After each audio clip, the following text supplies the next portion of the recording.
More now on our developing story from Los Angeles. Actress and animal rights activist Betty White has died just 2 weeks from what would have been her 100th birthday. She produced her first sitcom called Life with Elizabeth, one of the few women in the early 1950s to wield such control, and she never looked back. White had her own talk show, appeared in sitcoms, and was a frequent guest star on popular series like Boston Legal. She caught the eye of a new generation in 2009's The Proposal with Sandra Bullock, and the offers came in. An ad was the talk of the town in 2010 for the Super Bowl. She got a television series, Hot in Cleveland, and then came Saturday Night Live, a Facebook campaign that made her the oldest person to host that show. A big celebration of her 100th birthday was planned for January 17th. Numerous media reports saying she was not suffering from any ailment or illness and died this morning at home of natural causes.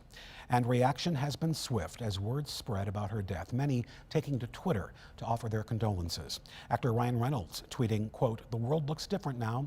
She was great at defying expectation. She managed to grow very old and somehow not old enough. We'll miss you, Betty. Now you know the secret." Ellen DeGeneres saying, "What an exceptional life. I'm grateful for every second I got to spend with Betty White," sending love to her family and friends and all of us.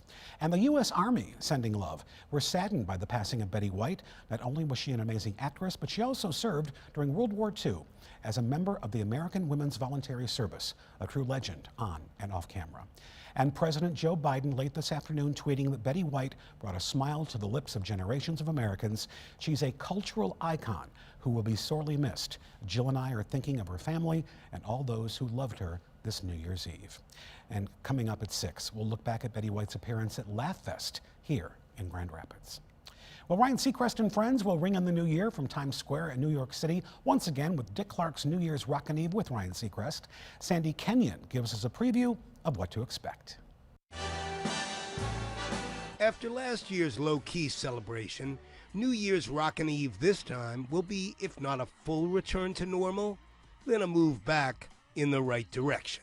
Our expectation at this point is about 25% of a normal capacity who will all go through the standard protocols to get into Times Square, and they'll be distanced down there. LL Cool J was forced to cancel after testing positive for COVID, and so did Chloe. But that still leaves plenty of performers like Karol G and Journey set to perform a medley of hits just before midnight.